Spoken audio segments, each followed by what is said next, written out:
Hey, it's Rachel from the Life Facilitator, and I am sharing a mini journal setup video, and I'm focusing on a few stamp sets that have recently come out from Coco Daisy. This stamp set is an a la carte stamp that is in the Coco Daisy store. I will leave a link to it. And I got the idea from Christine, who shared a bunch of stamping ideas and inspiration in a recent Coco Daisy video. And I thought, you know what? I'm going to set up a journal for the, part of the month of June. I only have I think I have maybe 10 or 12 spreads. And the idea is that, to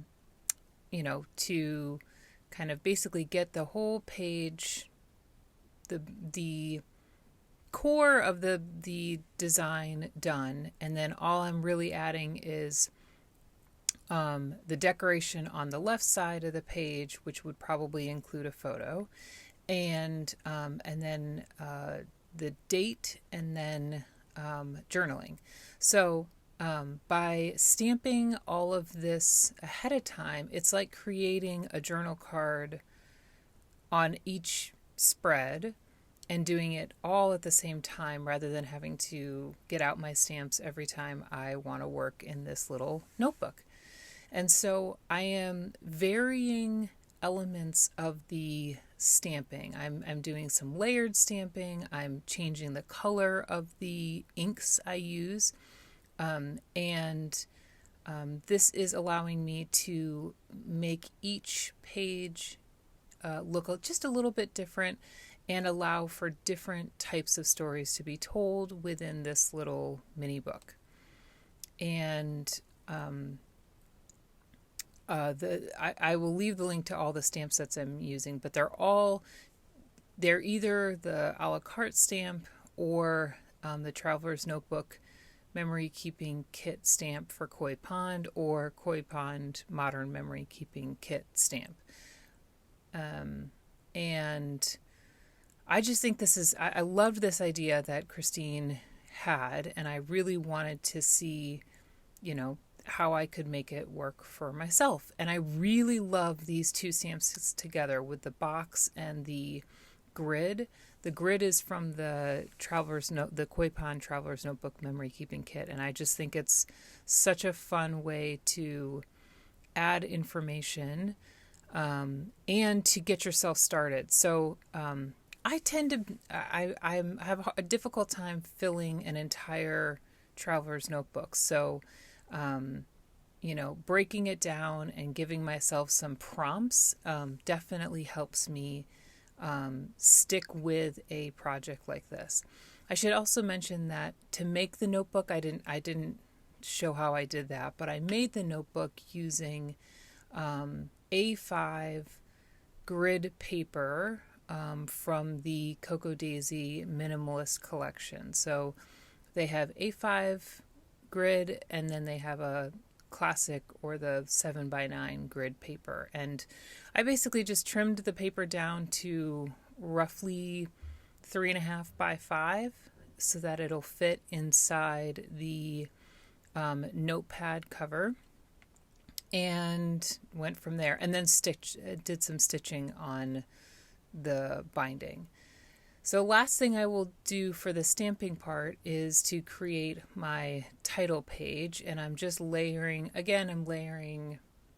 different stamp sentiments and colors, and I'm trying to move the color around as much as possible and fill in gaps. So like the little stars were like the perfect thing to fill in that gap above moments and under June.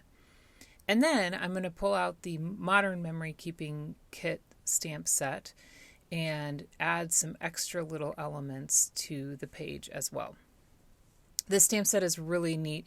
I'm a huge fan of sushi, so I have some ideas of ways I can use the sushi elements, so that I can really take advantage of the stamp set. But even if you're not big on sushi or It's still, you can see it still has a lot of phrases that are, could be used for just about anything. And so I'm adding a few of these sentiments to, the grids that are empty. And the last thing I'm going to do is take apart my simple dory, and I'm going to make page backgrounds for this mini journal.